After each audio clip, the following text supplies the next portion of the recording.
This Hangout is live on air. Hi, everyone. My name is Josh Weezy. I work with the Global Call for Climate Action's Climate Tracker program, um, along with my colleague Chris Wright, who is on the video now, and we are joined by a number of special guests. Chris, maybe you want to talk us through what people should expect and who else is on the call. Yeah, hello. Hi, everyone.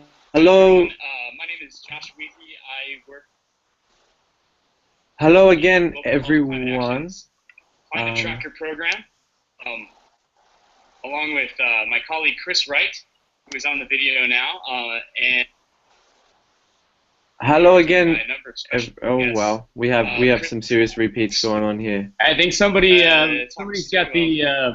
the video playing, so there's a bit of a delay. So I'll try and sort that out. If you guys could just double check and make sure the video isn't playing in another screen. All right. Hello. I think we've got that covered now. So good morning, everyone. Wherever you are around the world, trust me, you are feeling my pain. So it is good morning. That is the way we're going to roll this morning. As you can see, we have an all-star cast below. We have some wonderful kind of journalists and editors, and that's why we're here. We're going to be talking about how to prepare like a journalist. This may be something that you're a little bit confused. What do you mean how to prepare like a journalist? Well, right now, hopefully many of you are getting prepared to write your Call for Climate Part 2 articles, either on climate change and health or on renewable energies. And we thought here at Adopt a Negotiator, why not we bring in some of our most experienced writers at Adopt a Negotiator and we get them to discuss for about the next 45 minutes exactly how they go about their work and maybe bring some of their insights from their work to your articles so that you can get to your articles a lot easier and perhaps pick up some of the key skills that you might not otherwise get if you're journalist school or as you saw in the image for this hangout on Facebook, if you didn't get to learn your trade in the newsroom, which all of these journalists did. If you've seen the newsroom with Will McAvoy, you'll see them in the background. Probably it's easy to identify Avik Roy's character, but the rest of them are a little bit harder to find out. Anyway, thank you again for joining us, and like I said, we're going to cover all it is to be a journalist, how to prepare, pitch, develop, and refine a story. We've got journalists here from Costa Rica, from Argentina, India, the Philippines, and we've also got Josh and myself to help out, and editors introduce themselves very shortly. But just before I do, remember that if you want to ask any of these journalists and editors a question, or if you want to ask Josh and I a question throughout the talk, you can do so on Twitter using hashtag Climate Tracker. You can do on the Facebook page, on this Google Hangout page, or the YouTube page, and Josh and I will be scrolling those interaction points throughout the call to try and figure out exactly what you want us to ask, and we'll make sure that we ask those questions to these journalists in front of me. But without further ado, as I always make sure to give quite a bit, let's introduce these journalists on my screen from left to right. The first one we have is the beautiful Thais Gadiarara. Thais, how are you? Hello, Chris. How are you? Thank you for the presentation. And Thais, you are a journalist, but with which organization and where from? Well, I am from Argentina and I work as a freelance journalist in different projects here in my country. I am the editor of the blog Sustentator and the magazine Ecomania, and also I write for different newspapers and magazines here of the country, always related with climate change, environment, and sustainability. Awesome. So we can definitely look forward to some pretty interesting insights from Thais later. You might have seen on the Facebook page that she's already contributed some of her opinions, and you're welcome to go onto that Facebook page and check them out, and maybe even kind of answer some, or maybe even reply to some of her responses there, and we could already get a discussion going there. However, I'd like to introduce the next on screen, who is joining us. Jed, how are you? Hi, good morning. I'm Jed Alegado. So I work for Rappler, one of the Philippines' social news network. I'm I'm also handling the platform Project Agos. It's a DRR climate change adaptation platform of Rappler. So And Jed, that platform is quite interesting. Can you explain what it does? uh, Project Agos, it's a crowdsourcing platform for disaster risk reduction and climate change adaptation. But aside from the from the crowdsourcing component, it also has stories, articles, infographics, and other uh, yeah stories, articles, infographics, and other data about DRR and CCA. Yeah. So I'm also handling the content as well of Project Agos.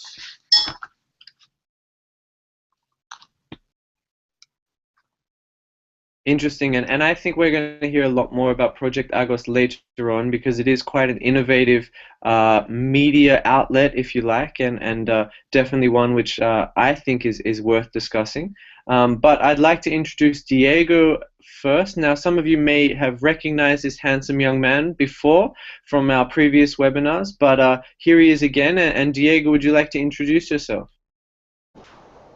Yeah, thanks, Chris. Hey, everyone, I'm Diego from Costa Rica, and I work for Semanario Universidad's local paper here. I also cover for IPS, an agency, and other outlets every now and then.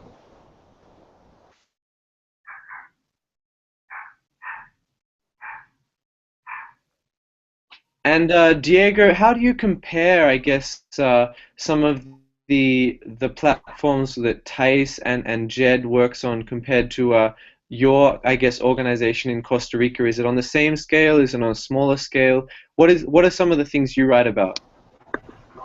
I'm not familiar with their scale. I can tell you that I work for a weekly magazine in Costa Rica. That's what Semanario stands for, weekly, and it's interesting because of the rhythm you have to work with news. Of course, we also work with the web, but it's different, and it's because it's backed by university. We have a chance to interact with many academics and scientists from the own university. So that's also pretty interesting. When you focus on climate change and climate science, you have many sources you can reach out to, and you have a connection with them. So that's interesting in my case. Yeah, very much so. And you may also see from the interesting graphic to the left of Diego that we have another young man joining us, and I think Avik is going to be joining us from quite ridiculously early in the morning, literally perhaps maybe still in the newsroom. Avik, how are you this morning? I'm doing great. Like it's almost 3:45 in the morning here. And 3:45, that's your prime time, isn't it? Not really. Like basically, I work till 11 in the night because we follow the GMT schedule, fortunately and unfortunately from our newsroom because I work for Reuters Television.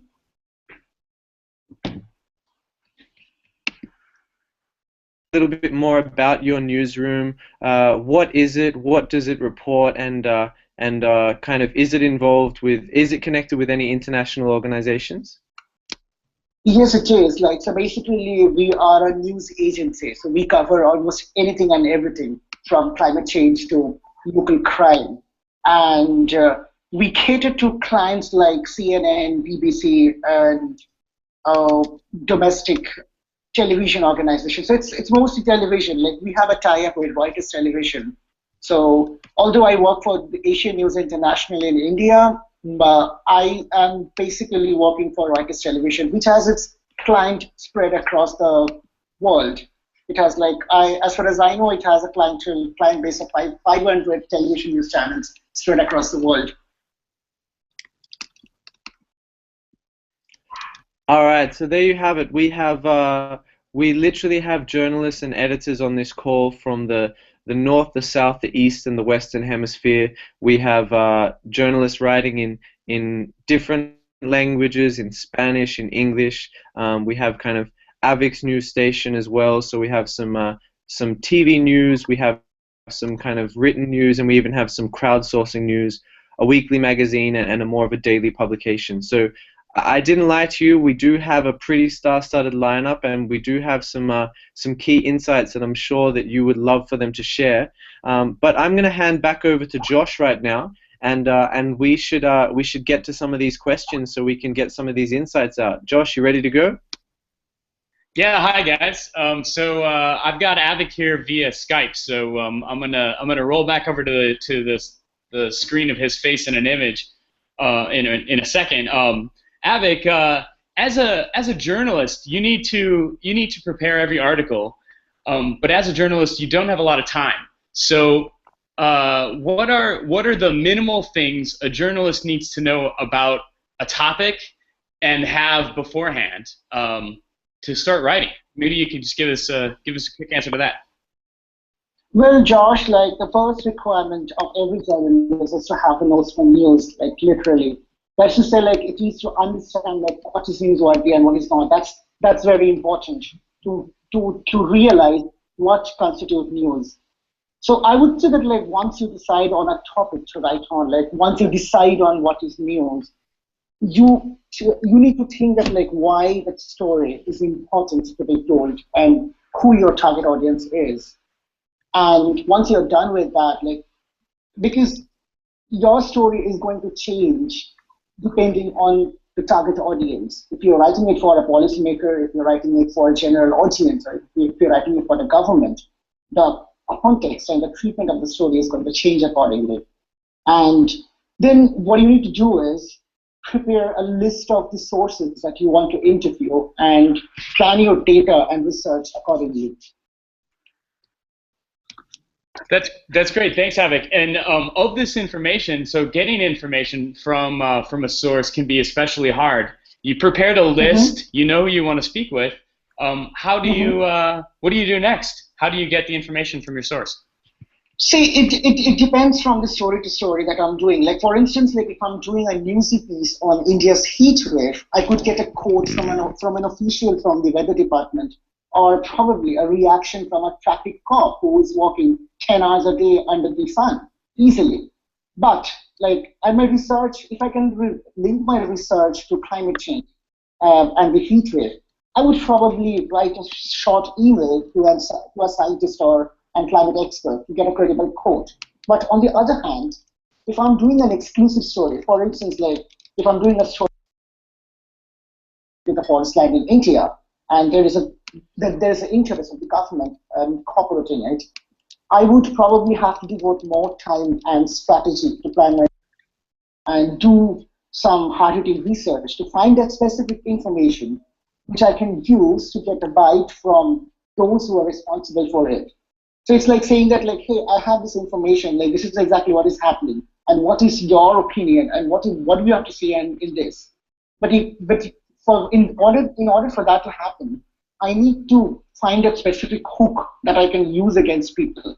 And in that situation, I need to prepare my pitch. I need to be confident enough to chase my source into spinning information to me. Thanks, Avic. Thanks. I guess now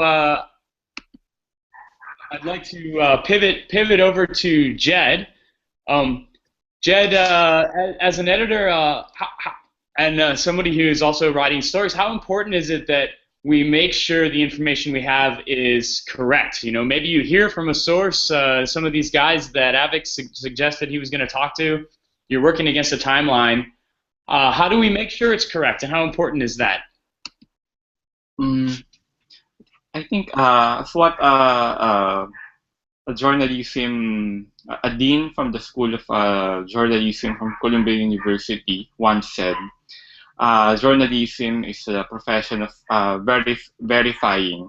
You really have to verify your sources, and you have to double check what he or she said not just from him or her, but also from other sources. But you have to get different sides of the story, especially for when you talk to politicians, to government officials. They can really spin the angles or the truth. So you really have to verify. Yeah. So yeah, I think when you're pressed for time, you really have to really work double time in order to get all sides, because otherwise it will also the story will also suffer when it gets published. You can get comments or reactions from different, especially when posted online, yeah, or in social media. So it's important, and you have to work with what time you have to try and verify everything. What about a story being original? Is it critical that every story is original? And how can a journalist write a non-original article? So maybe it's been written by another before, and still be interesting to you as an editor. Maybe somebody else has reported on the climate talks or a big march, but they want their perspective. How do they make it that interesting to you? Yeah. You have to find the various angles or different. You have to look for something unique for that topic or theme. Like, for example, for climate change, you have to really look for other ways. For example, in renewable energy, if you have already written about renewable energy and your country, you have to look for the other side, or other contexts about that topic. So the good thing about climate change is that you can relate it to different topics. Like for this specific call for climate round 2 articles, you have health and you have renewable energy. So you have to look for unique and fresh ideas about the topic. Yeah. Especially if you're intending to publish not just one article for this call. Thanks, Jed. Chris, let's go over to you for the next round of questions.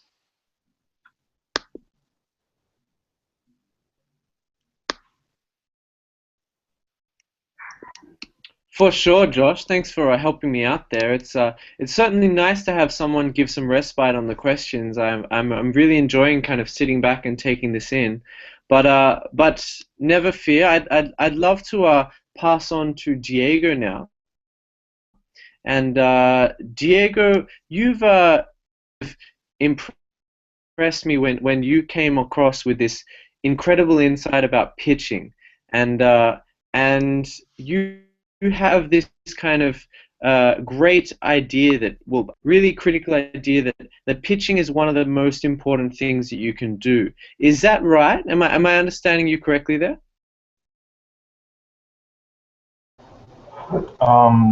Yes, I believe so. So the thing is, I think a pitch is like a journalistic date, like is a proposal for a journalistic date, right? So you have an outlet or an editor, and then you're asking them, okay, I want to do this idea, I want to publish this with you, but if you only say movies or I don't know, park, it's hard to someone else to understand what are you up to.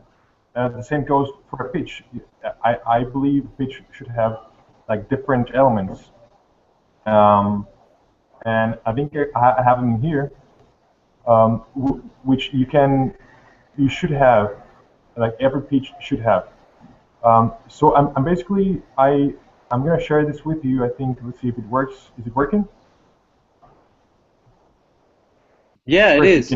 So Diego, just go back a bit. What we're looking at here is basically an email that you would send to an editor. Is that right? Yeah. So basically, as a pitch is a proposal of how would you would address someone. A pitch needs to be the simplest way to make a pitch is to send an email to an editor, and then first to make this, you need to know who this person is.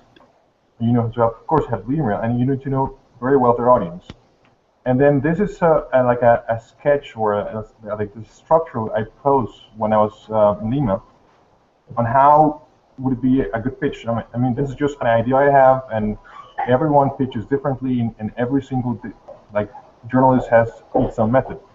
And maybe I even change it every now and then for myself. This is some like a way I think it's easier for people to have like a recipe.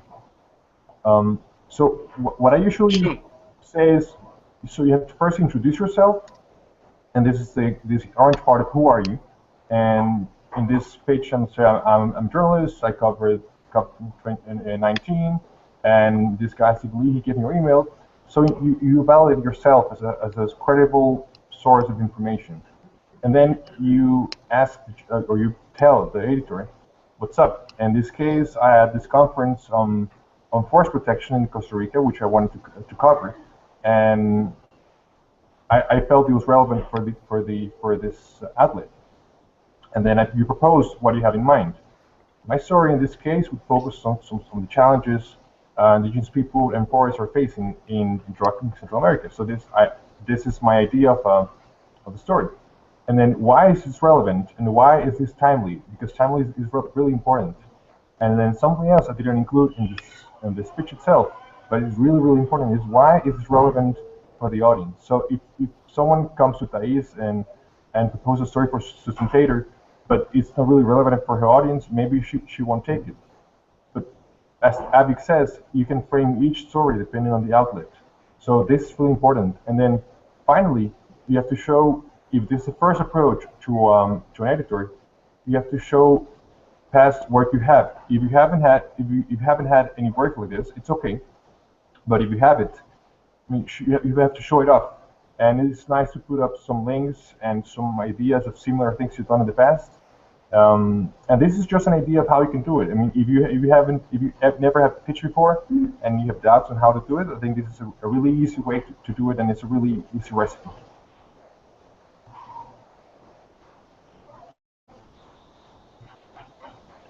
Thank you so much, Diego. I've now shared some that I guess pitching infographic in a way, and I think that'll be really great. And I noticed that was directly from your email. Did you actually send that pitch?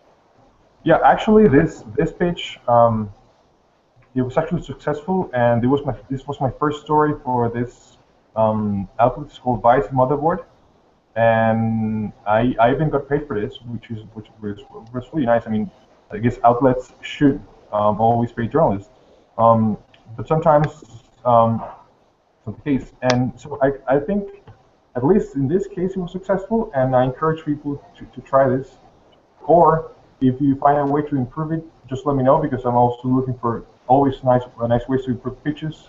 And since it's such a vital piece of being a journalist and on publishing on places, I think it's really relevant. And it also should be noted that many times pitches fail, and many times you're a journalist and you address an editor and it doesn't work, and it's okay, because these guys, they get pitches all the time from different journalists, from all sorts of people, and they can't have them all in their paper. Maybe the other guys who work as editors can talk about this later on. But just don't be discouraged if you get a no, or if you don't get an answer at all.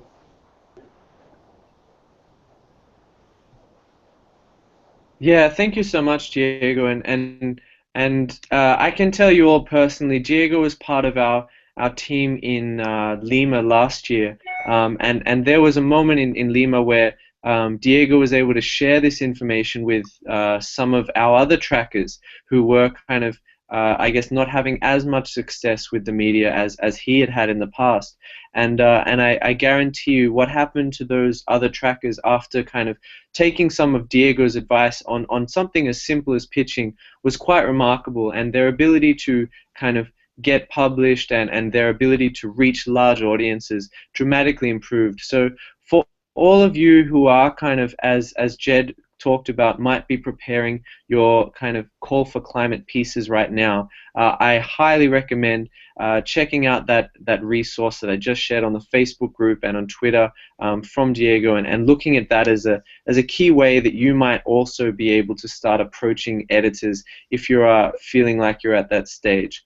I might actually cross to Thijs for 1 second. Now, Thijs, you've been a journalist for quite some time, and well, I don't mean to say that as if a reflection of your age, but you have been writing for a little while, and Thijs, you must have changed the way you pitched a little bit over the years. Has it made a big difference in your writing, the way that you've pitched, and has that changed quite a bit since you first started as a journalist?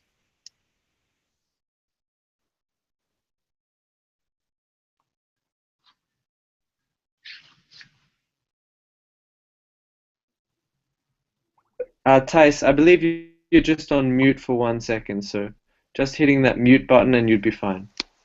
Yes, now you hear me? Yes.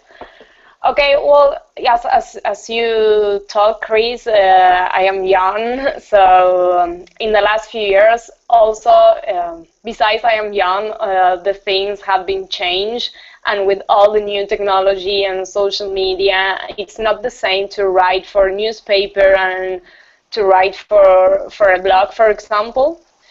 It's really different, and that also it reflects on the pitch that you are going to present to the editor, because you are talking with different conditions when you are writing for maybe for a newspaper that it's daily, or a special publication of the newspaper that it's monthly, that the blog that you must write 2 or 3 articles every day, and you have to take the attention of the audience every day in Facebook, in Twitter, in Instagram.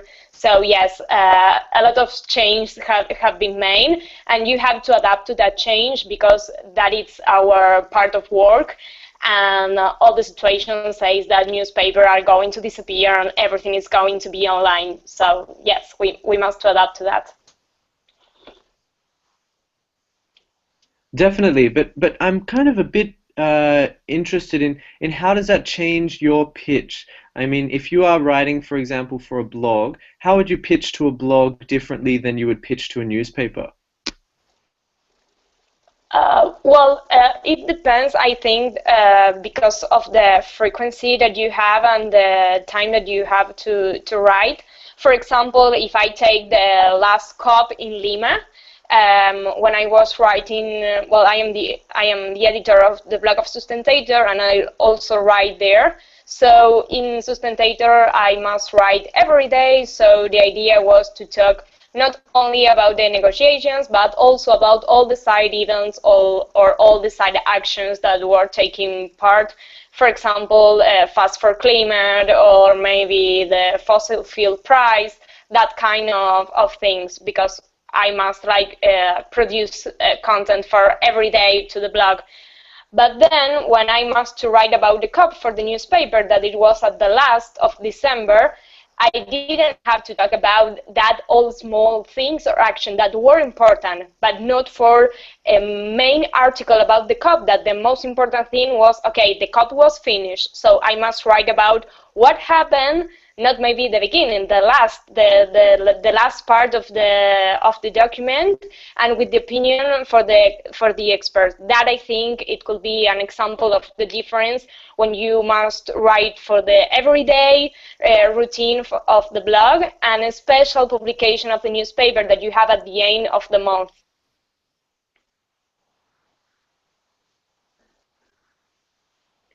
Yeah, very interesting, and maybe that's something that I guess all of those watching can take on board. You know, when you are kind of pitching to a larger newspaper, you need to make sure you have like a really solid kind of story that you highlight. But if you are, you know, kind of reaching out to the smaller blogs who do kind of produce a lot more, perhaps, you know, that's where you can start to pitch your smaller stories, or kind of what Jed was talking about before, when you don't have an original story but you have a unique angle on it. And that's kind of maybe a key thing to think about. It's always important to vary who you're writing for based on the stories you've got and your key audiences that you want to reach. So that's really great intel, Thijs. Thank that on. I'm going to pass back to Josh right now, just to vary things up a little bit. We're going to play a bit of tag for the rest of the call. all, just to see if you enjoy. Start tweeting who's your favorite host, Josh or Chris. Might be fun for you. But certainly going to be fun for me. But I'm going to pass it back to Josh to see what you've got, big fella. All right, Chris. All right. Thank you. And Titus, you're still it. So I've got some more questions for you. Okay. All right. So when we're actually setting ourselves to writing, so getting beyond the pitch, we're developing the story. Can we work a little bit through the structure of an article now? Like, what are the elements of a news article? Like, for instance, topic sentence, the intro and conclusion, or what? How do you think about the elements of an article? Well, when we started at university, it's like they say, okay, an article must have this structure and this part. And I think that it is perfect for newspaper, but it's different when you are talking about the blog. Because what is happening today, it's like our reader or user in a blog like Adobe Negotiator. We must be honestly with ourselves. The people is not reading nowadays, or they are reading like very short, and they like to like link between one article and another article, and I see this and I see that.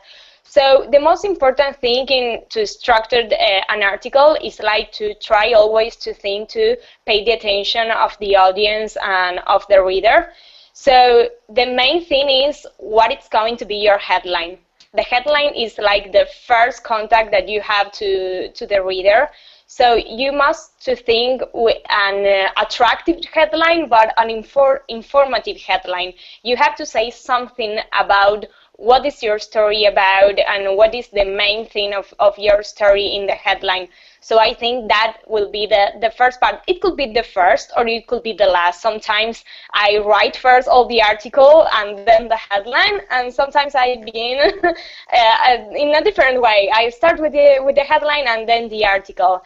Then you have like a very brief resume of what is your story about, and it's really important that you have a relevant source or a relevant number, a statistic you put there, because that is like the second contact that you have with your reader. And then when in all the structure of the article, it depends on what type of article do you have. If you have, for example, an interview, you can maybe first start with the presentation of what is your interviewer, and then, well, the question and the answer of all your interview. But if you want like to do, for example, an opinion article, you have to do your opinion, but also you have to like add any sustainable information, sustainable in a way like arguments, that it's really important. So I think to say shortly, it could be like always first, well, the headline, the briefly resume, but also an introduction, the arguments that you have with the numbers, with the statistic, and with source, and then a conclusion. That the conclusion could be your conclusion about what is your story, or it could be a conclusion in the voice of some of your source. Thanks. And I've heard that that if you don't hook your readers right away with that first sentence, that everything's lost. Can you say more about how important that first sentence is and what it should include? I mean, you talked a little bit about introduction, but what about that first sentence? It's really important. You know, when we are working in blogs, we always see it like very statistics about the blog, and the people like open a link and disappear from that link in very few seconds. So I believe that first sentence is really important. So what I suggest is like try to do something that it could be attractive and it could make an impact on the reader. For example, sometimes I use a statistic. Maybe if we are talking about climate change, something like it says, okay, there 40% of the animals the species have disappeared in the last century. Put that at the beginning. That is a good sentence. Or maybe it could be a really inspiring quote of some of your source, and you can start with that quote. So yes, the first sentence of your article, it's really important. So try to be creative on that, because apart of the headline, the reader is going to start reading, and if he's not interested, they're going to say, okay, maybe we can go to the other side to continue reading. So try to be like always with creativity, but also with information. It's really important to give some impact information at the beginning. Thank you, Thais. I think that's really helpful. Jed, I saw you nodding your head. I think you've been through this before. I had a few questions that I was gonna throw at Diego. He's off the call. I'm wondering if I can put you on the spot to talk a little bit about what happens if you're successful in hooking your readers. So a lot of people think the body of the article isn't so important. Once you've already kind of got the hook, maybe got the conclusion. But as a good journalist, what are you trying to achieve in the body of an article, or what are you looking for in the body of an article as an editor when you're reviewing writers' work? Well, yeah, the body should actually explain your proposition at the beginning. For example, if it's a think piece or an op-ed piece, it should have the meat of your proposition that you have stated from the beginning. You have to state your arguments in that part. If it's a news article, for a reader and for the editor, I have to find, or I have to see there the elaboration of the news, of what happened, of the details, etc. For example, if it's about the INDC of a certain country, I'm looking for the specifics of that for the topic. So a lot of people would say that, of course, the lead should be the hook, but the body should also explain the specific details of the piece, whether it's an op-ed or a news or features. Yeah. Thanks. And I hear that great minds think alike, and both you and Thais said some of the same things about the body, and it really like reinforcing everything, making the case. So it's good to hear that similar advice from you. Avik, can you hear us? Yes, I can. Avik, you talked about interviews on occasion, and getting quotes, going out to sources. So we know that quotes can be really important in the body, and sometimes they can even make a great intro. But how many quotes should you have in an article, and how do you use them effectively? Normally, like you should not have more than, say, 3 or 4 quotes in a 800 to 900 word stories, because quotes are there to attribute to sort of like quotes act as a supporting documents, supporting voices. Your article is what should really matter. So unless you have something really specific, and unless you have really something really explosive to offer, I would say that to limit your quotes to 3. To 3. Okay. Yeah, 3 to 4 in a 900-word article. Okay, great. Thanks for that.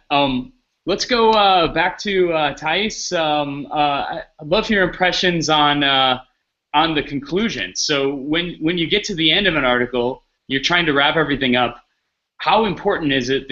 How important is your conclusion? And you talked about this a little bit earlier, but maybe you could just tell us a little bit more about how we can best craft a conclusion that leaves your readers engaged. Yes, totally. I think that the importance is that you define what type of article are you writing, if it is an informative or if it is an opinion article. Because if it is an informative article, you must be like objective about what you are writing and what is your story. So the conclusion mustn't have your opinion. Must have maybe like you have to analyze what you are talking about, but not in your word. You have to put like the word of the source, or maybe the say what you want to say, but not as yourself. I don't know if this is understand. If you're writing like an opinion article, yes, you can say what you opine about something, but it is really important that you made like a good end of the article, as important as you begin the article, because it is like when the reader is going to say, okay, this is something that I'm going to like continue thinking, or this is something that I'm going to change in my way of living, because we are talking about climate change and environment, obviously.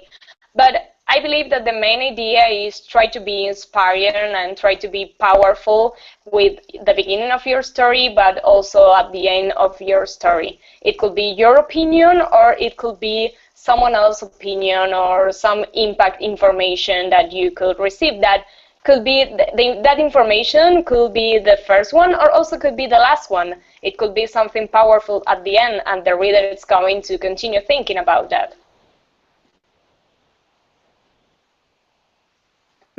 Thank you for that. I definitely have noticed with working with climate trackers over the years that you know, this can be something really powerful. You can start if you weave all of these pieces with a good hook at the beginning and supplementing your point in the body, and you go with a strong end.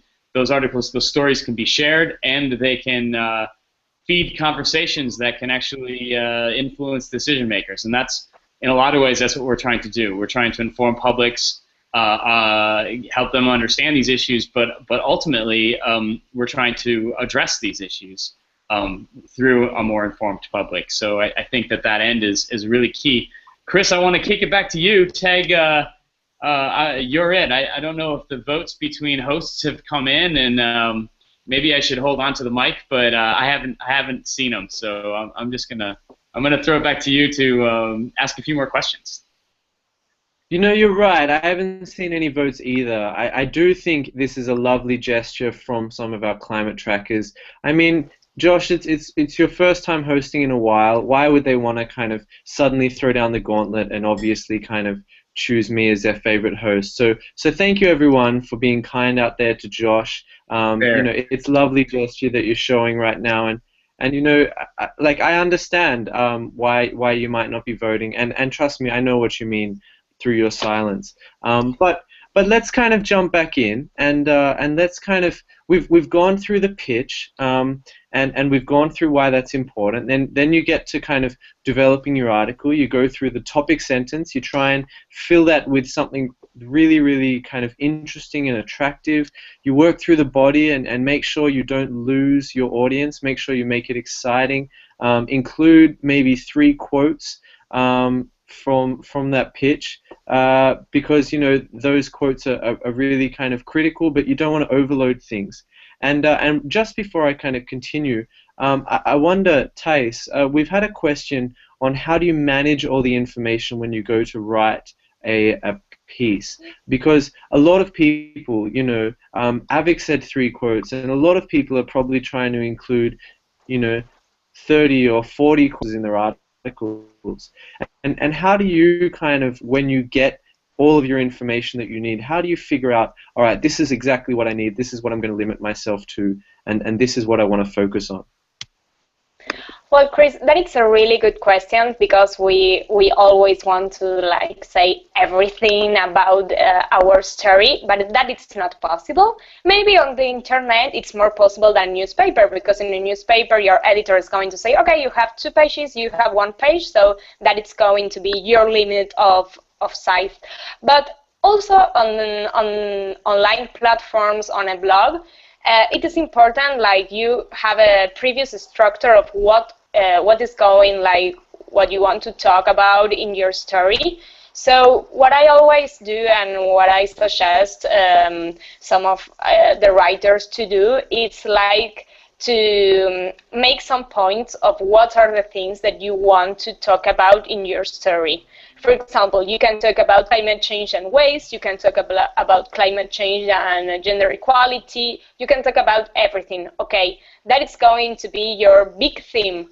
but what are you going to talk about that big theme? Because you cannot talk in an article, for example, a Adobe Negotiator blog, you cannot talk about everything about climate change and waste. So what you are going to talk about, you want to talk about what people can do, you want to talk about landfill. So I think that you have to have a big idea of the theme you're talking about, but also like make a structure and some important points that you want to talk about. Maybe maybe do the questions that you would like to answer on the article when you are writing, and try like to always take that point when you're writing, because sometimes when you start writing and when you start like re-listening to the interviews that you have done, oh, but this is also important and I must put that. Okay, when this happens to you, go back to that list of themes and of items and continue working on that. It's really important that what you first think for your article, it is going to be read in the last production of your article.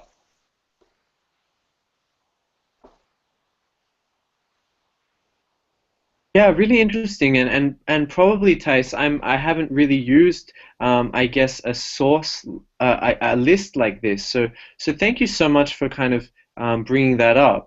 Avik, do you have a similar kind of list that you work off to try and manage all the information that you get when you're writing an article? Yeah, like so basically Thais has already summed up the way it should be written. So basically, like when you're writing an article, you should really focus on the message that you want to convey. I mean, and it should be visible in the first few paragraphs of the article. Otherwise, the interest of the readers will get shifted, and that's the last thing that you should want to avoid.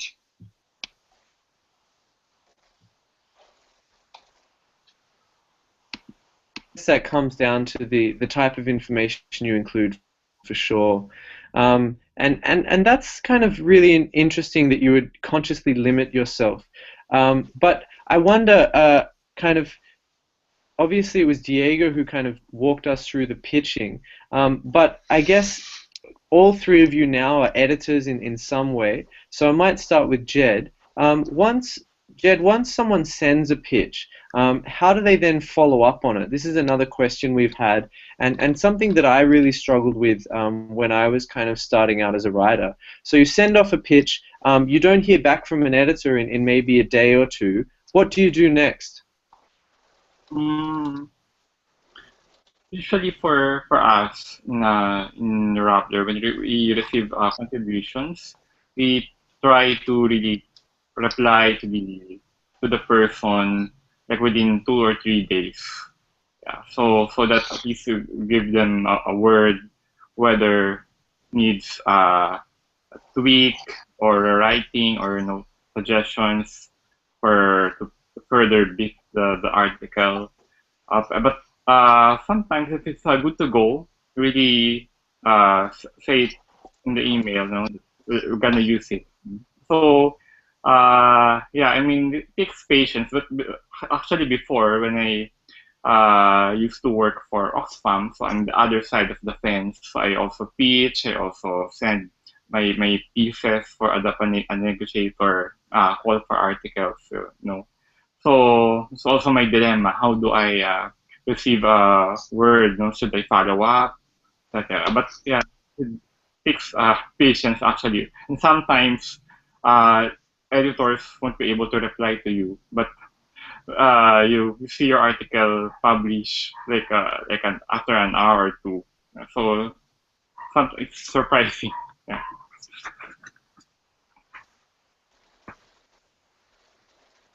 Yeah, definitely. And I was actually kind of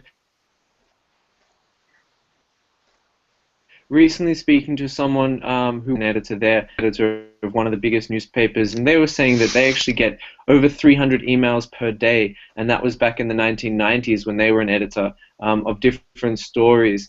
Avik, I'm guessing you get a fair amount of emails of stories of different pitches, of different kind of links that people would like you to follow up on, especially from kind of from a reporter from India. All of those kind of pitches. And are there times where simply you just didn't get to an email? Because I'm guessing there's a lot of times when, as an editor, you just simply missed someone's email, and you know, if they sent you another email 2 days later, it wouldn't be offensive. It would just be kind of help you kind of see it again after missing it.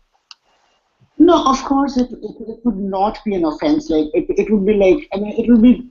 It would show the commitment of that person who is writing it. I mean, if the person really takes the effort of reminding me of an article that he or she is pitching it, and it's about like how that person is trying to convince about the article. It's about the pitch, so that will really show the effort. And there are times that, like, when the editor, like you said, I mean, because we receive almost 900 to 1,000 emails every day, and there are times like when editors really don't have time to reply to those emails, or probably gets lost in the burden of the inbox.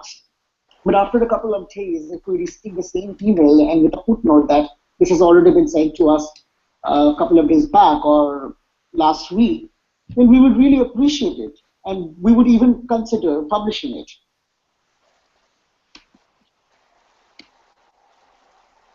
I was not expecting you to say 900 to 1,000 emails, but thank you. So it appears that for the questioner who was asking about pitching, it appears that after you sent your original pitch, if you don't hear back from them from a little while, maybe just follow a kind of email author that's slightly really different, really kind of like to publish that pitch, and you'd really like to get some guidance on that pitch. And I think the template that Diego sent before first pitch, and then perhaps following up on some of those points of why it's important for the audience and why it's kind of timely as a story might be a good way to go about it.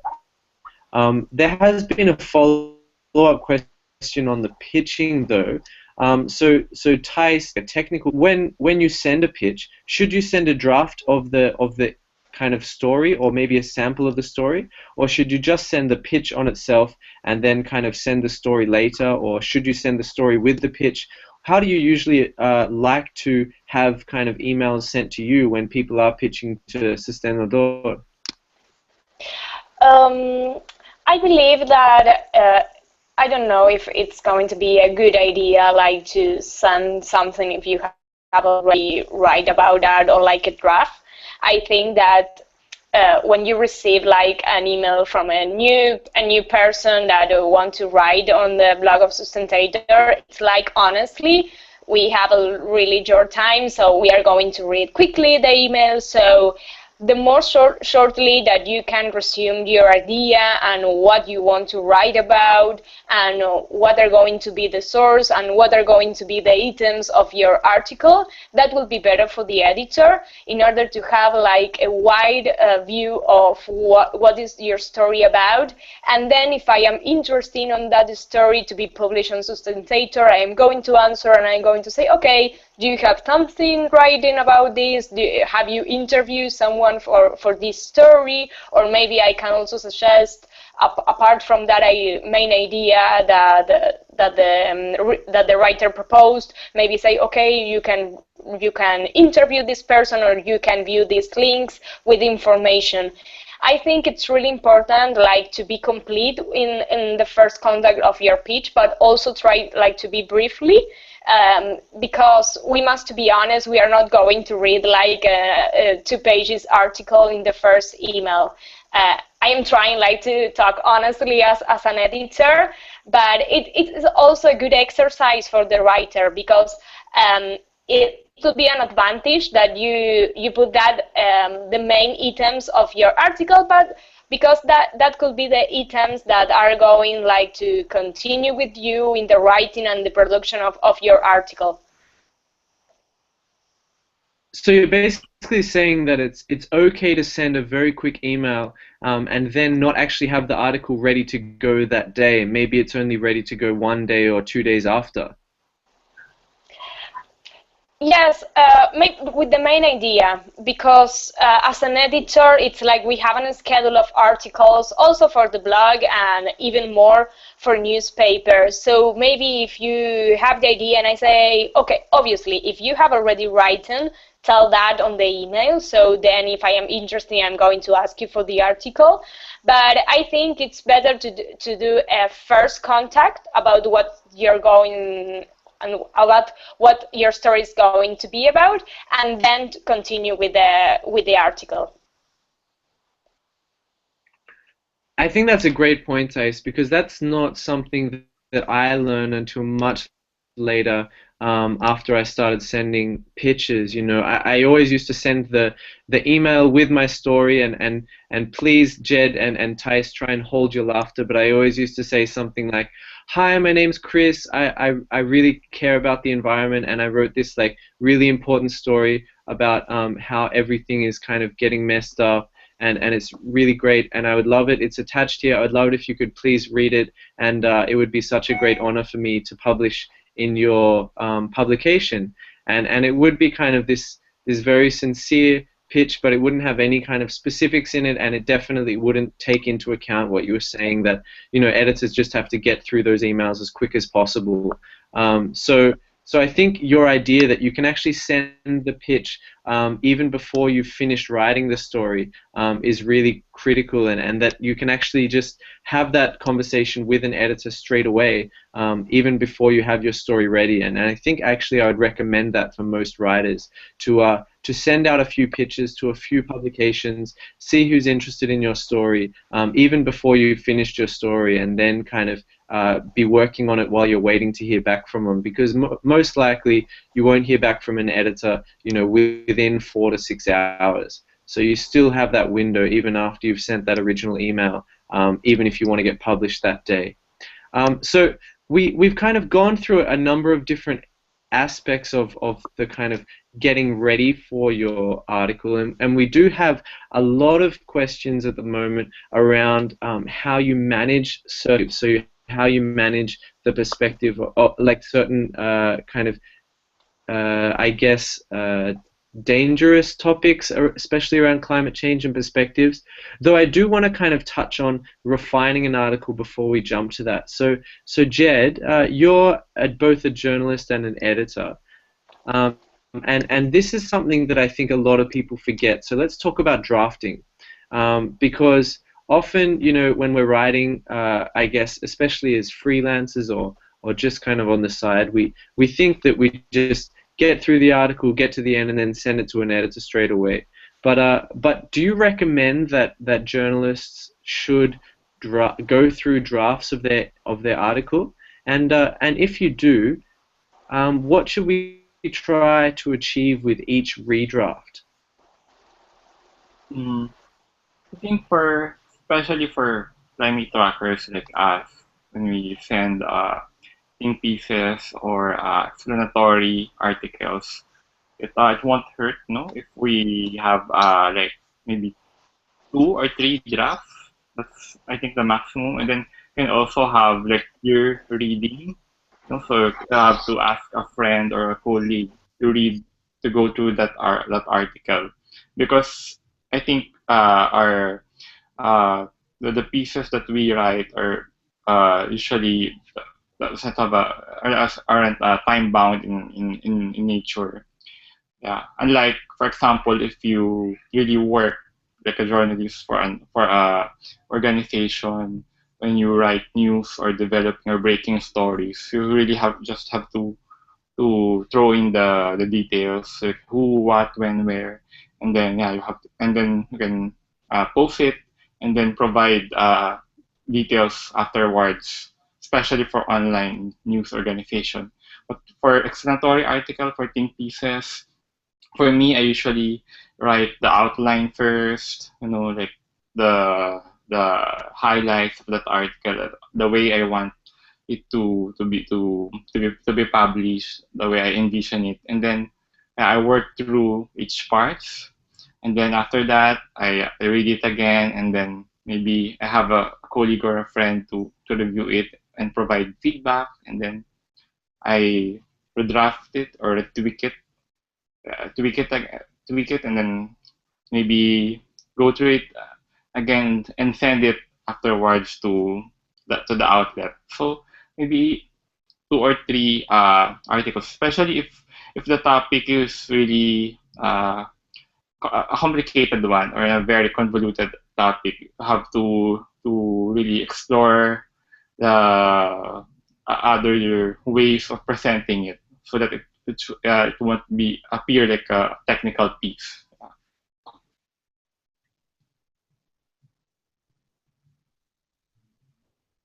Definitely, and I think this is a theme that's come up a few times in this call, the importance of having a kind of a core list and then working around that list and then kind of using that as a way to kind of really off around what you want to focus on. But then also kind of drafting that, when you do redraft that list, make sure you kind of go back to what you were really focusing on at the start.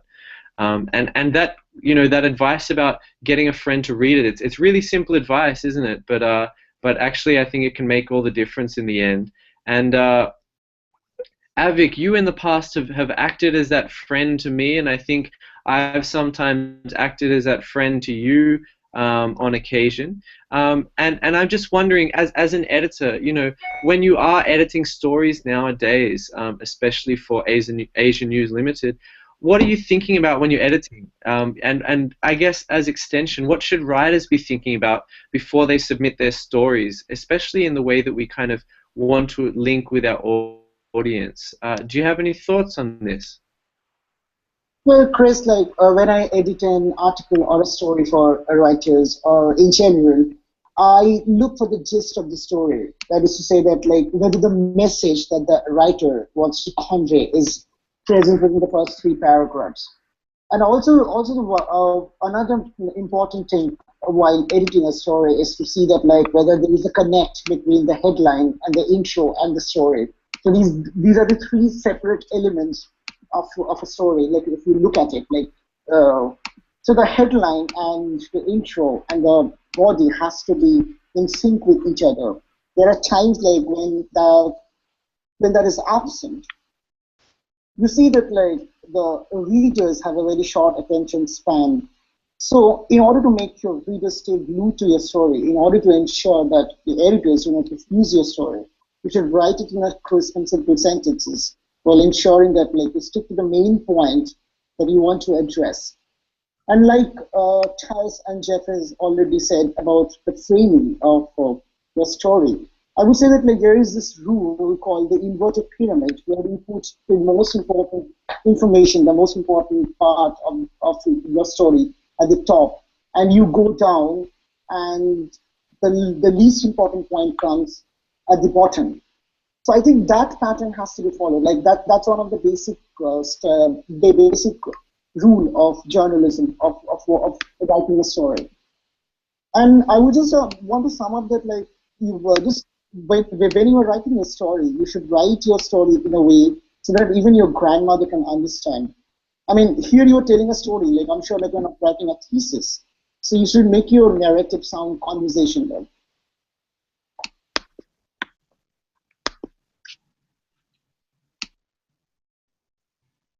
I like the way you said that, Avik. Make sure your grandma should understand, but rule applies when you're talking about climate change stories as well. Should we be aiming these kind of very technical issues to making sure our grandmas can really understand? I remember when I joined the After Negotiator for the first time, I mean, the whole motive was to deconstruct the jargon and write it in a simple way so that common people can understand and they are aware of what is going on, so as to put pressure on negotiators and the government. So, I mean, that's the thing, because many times I come across articles which are written in such technical manner, who would be interested in reading them? Well, I think this is probably a point of contention, so I'm going to pass to Thais. You were nodding your head when Avik mentioned write it so your grandma can understand. Do you agree? I mean, is this something that's only in kind of Indian culture journalism, or is this something that also applies in Argentina as well? Now I think it's worldwide, and it's mostly when we are talking about climate change and environment. So we have a really good or bad challenge, as you can see, when we are writing about climate change. Imagine all the technical things that we listened and we have to read when we are at the COP about climate change and all the negotiations. So I also, when I was in Lima, I also asked myself that question, okay, how my grandmother can understand this? And also my mother, how she can understand this. So I think that it's a really good advice for the writers, but try like to make a combination, an harmonic combination, to be like understandable, but also to be technical, because you must be technical with climate change. So a really good idea or a good advice is go to the scientific people, go to them to try to explain what all the technical information means. Because we are always talking about, okay, the temperatures and how the earth is changing and all the environmental problems. So try to go for the scientific, go to the institution and also the organizations to explain that all technical information to you, so that you can explain to the audience. Because you can know your audience, maybe you can know that your audience has already known about environmental things, but you must always be prepared to a new audience, and this is even more when we are talking about all the website and the blogs. So you must be understandable for all the people that you can. I'm not really sure I buy this. I mean, you're both well-respected colleagues, but this whole writing for your grandma thing, my grandma, when she was alive, bless her, probably wouldn't be interested in my stories, even if I handed them to her with a piece of cake. But, you know, saying that, Jed, your opinion is going to be the only one I trust from now on. Do you support this outrageous idea that you should actually, or is this something, as we both know, that is just kind of nonsense that Avik and Thais are trying to brainwash us with? Well, I say, I think, well, it must appeal to everyone, especially with the issue of climate change. I mean, you have to get to the bottom of what's in it. For example, for Rappler, when we were designing the coverage for the COP21, we had just a meeting like a few days ago. We really want to unpack everything about climate change. You know, we want every Filipino to further, you know, learn about the subject, because, you know, it's a very convoluted topic, no? So we have to really show them not just through articles, but also different pieces, like maybe infographics, graphics, etc. About UNFCCC, what are INDCs, the whole politics of COP, etc. Those things. Yeah, so I can say that, yeah, it should really appeal to everyone. Yeah, not just to your grandmother.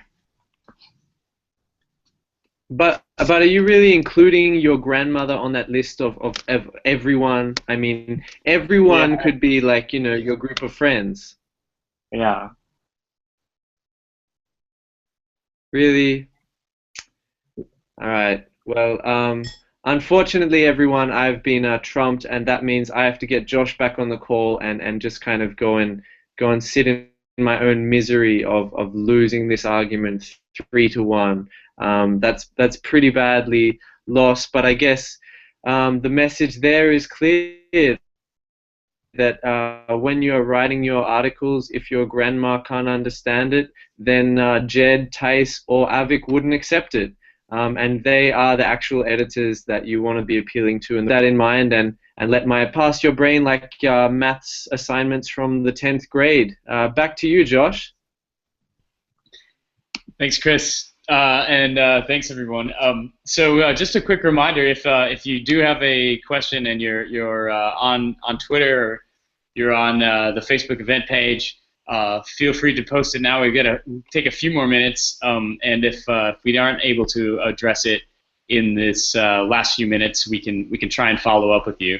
Use the hashtag Climate Tracker. We'll see it. It'll pop up on our screen, and we can field those. I will note, Chris. While I don't know that we have any more questions at the moment, I did get a vote for favorite host, but you know, like you said, maybe people are just being silent to be kind to me. And I want you to know that you've done a great job, and I would vote for you if it was between me. I just admitted defeat at the hands of Thais, Jed, and Avik. Are you really trying to rub salt in my wound right now? Well, I suppose that wasn't fair. Maybe that person will want to retract those kind words they said about me on Twitter. But if you have any questions, please send them to us at Climate Tracker or tweet at Adopt Negotiator. In the meantime, I'd like to take it back to these guys and pose one more. What do you think? And all of you have kind of touched on this already, but maybe just a sort of a parting thoughts. What is the key element of writing a great journalistic piece that you didn't think about when you first started writing? Many of our climate trackers are great communicators, but they've never actually tried to communicate to the big audiences, pitching to newspapers before. And all three of you have both some experience as writers and now as editors as well. So. What didn't occur to you when you first started that you think is a key element of writing a great journalistic piece, or a great editorial for that matter? I think a lot of our climate trackers are pitching editorials. Maybe Thais or Jed, if either of you want to put your hand up, if one of you already has an answer to that. Yes. Yes, Thais. All right. Let us have it. Well, I am not going to do a technical answer. I believe when you are writing an article, you have the tips how to do, and you learn at the university or at any course what is the structure of an article. But I believe that the main thing that you must discover is the passion that you have about your story, about what you are writing about. And this is especially when you are writing about climate change. Sometimes when you are at the COP and everything is really disappointing because they are not going to take a good agreement or an ambitious agreement, you are a little tired of writing about that because it's really disappointing, the situation in which you are. So in that critical moment, I think that the passion that you have about writing and the passion that you have about writing about climate change and environment is the main key to prepare your article. Because you can have all the knowledge and all the technical information to write, that it's perfect. But you must also have passion to write. And I believe that this is why I choose to be a journalist, and I also believe that this is something that differentiates us from other professions, that journalism is a job, as Gabriel Garcia Marquez says, but also is a way of living that you have, because you are all the time trying to look for information, try to investigate, and try to communicate what is happening. So never forget that passion when you are writing, and never forget the passion about what you are going to talk about, what is your story, and why you want to talk about that, why it's important that the people read your story. Thanks, Thais. Avik, maybe we could roll over to you. How would you answer that? What is the key element of writing a great journalistic piece that you didn't think about when you first started writing, or even first started tracking, maybe, if you want to put it in that context for people? Make it simple, I guess, because I was under so much pressure that my articles become more technical. So make it simple. Yeah, make it simple and crisp. Simple and crisp. simple and crisp, because one of the key elements of journalism and writing stories is to keep your article as short as possible. Because this is one major drawback that I have, is that like my articles tend to be longer, which is not good. Okay. So this is something one should keep in mind, to keep it as short as possible. And I think that might speak to a comment we got on Twitter from Dizzy B22. Dizanne, she says that her grandma doesn't care. So if you can keep things short and crisp, maybe she can hold her grandmother's attention. So I think that's good advice. See, the idea was, I mean, the reason we use this analogy of grandmother is because, see, I mean, the whole idea of doing a story or writing a piece is to grab the attention of common people and policymakers as well. So if I'm writing something in a technical manner, which would only amplify the message to a select few, the governments or the policymaker or my target audience would not care. But if I write it in a language which can unite, which can connect to all and sundry, then people will take notice that, okay, this message has the potential of sort of changing the opinion among people, of connecting everyone. So that's what the government, that's what the target audiences are scared of. I think that's, if we are talking, that's a really important point, that you want to think of your objective with the piece, and a lot of times in the context of climate tracking, our objective is to push governments, and we want to do it through engagement. And so like you said, if you write way above people's heads, or you don't write to your target audience, but instead you write to the technical decision makers or something, they're going to ignore it because they know nobody will read it, right? Mm-hmm. So that's great. And Jed, I wonder if you have any thoughts on this. Any revelations in your journey that you can help pass on to nascent climate trackers? What is a key element of writing a great journalistic piece that you didn't think about when you first started writing? I think the discipline of writing, the value of redraft, and maybe really focusing on a topic, like planning way ahead, how you envision that piece. The piece, like, for example, creating an outline, those things. I think even if, for example, for me, I learned it in the university before as a communications student. But yeah, when you really write, you really have to really plan ahead of how do you attack that topic. That's one. And also, I think for me, the number of words or characters that you're supposed to come up with. Like, for example, online and print media would have different standards in terms of the number of characters or words, because if it's print, you have a limited space, right? Yeah, so that's it. You have to bear in mind, from the very beginning, which outlet you want that piece to be published. Yeah.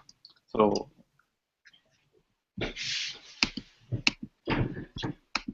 thanks. Thanks, Jed. Appreciate that. Let's see if I can get my screen back here. So with that, I'll bring it back over to Chris. Chris, I think we're at the top of the hour, or just past the top of our hour, as we started a bit late. Why don't you close us off?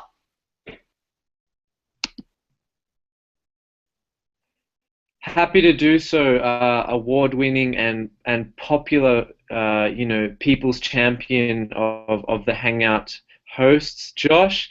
Thank you so much to our kind of guests today, to Diego, who's not with us, to Thais, to Jed, and to Avik. That was a kind of, I guess, a speed run through what a 3-year journalism university course would probably try and teach you. So obviously now, thank us for saving you that money. I'm not sure what you think about the price of a Columbia journalism degree, but if you want to make donations, please feel free to email us how you can do that.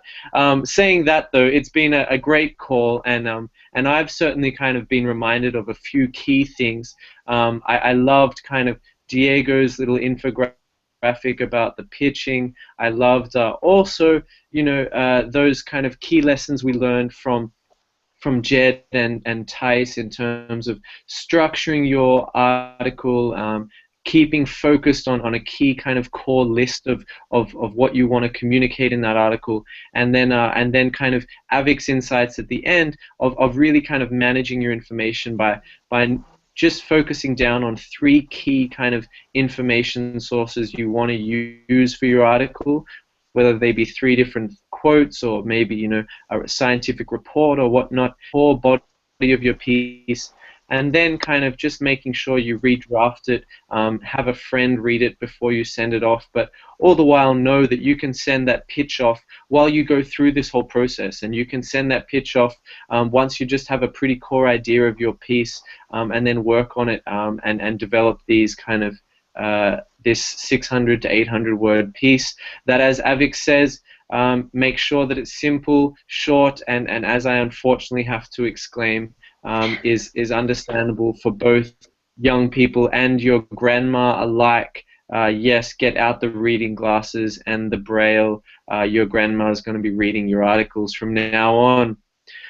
So thank you so much for sharing those insights, and I hope for all of those who are trying to write Climate Track that this comes as a really useful reminder on what they want to focus on as they write. I know the key obstacle here is writer's block, and you know, that's hard for everyone to get over, and I think that there's different strategies for each person to try and use. Personally, I try and kind of lock myself away, set a timer, and just make sure I write freely before kind of starting an article and just get those ideas out. And I think if you want to reach out to Thijs or Jed or Avik or Josh or myself, we're all active on Twitter, active on Facebook as well. You can probably reach out to all of us and try and get some further hints on other aspects that you might want to know about throughout this next week, especially as you prepare those articles. But as you know, we are now in the midst of Call for Climate Part 2. As we kind of highlighted over the last month, you can write about either climate change and health or renewable energy. We have sent a number of links and hopefully emails to all of you, some guidance on those topics, and I really hope that this has kind of helped fill a gap. So now you have the information, you have all of that kind of key stuff that Jed and Avik were talking about at the start. You have the key sources, you have that information you need. Now the key is to turn that information into this manageable, simple, and interesting article with all those insights from Thijs, Jed, and Avik, and Diego. Then use those insights from Diego in particular, send off those pitches, and see what you can do. Really be brave. You know, all of these editors have picked up emails from strangers before. It's the only way you get started. So make sure that you send out those emails to those editors around the world that you want to connect with, and be brave. Send them repeat emails, and you know, give them those polite reminders that your story is really important, but also then remember that you've got all those sources all the way around the world on the internet, and you can send your article to wherever you want. So I hope this has inspired you, I hope this has captivated your attention, and I hope this is nowhere near as early in the morning as Avik, Jed, or myself are experiencing. With that said, I will let you get back to your days, your nights, your afternoons, and your mornings. Thank you now to Thijs in particular. Your insights have been wonderful, and thank you so much for sharing your your Thursday afternoon with us. Thank you to you, and also I agree what you say. Write to the editors. That is how each of us begins, writing, and without afraid. Go ahead. It's the only way to start writing and to start publicating. So, well, with any information that you need, you can follow us on Twitter and Facebook. But write.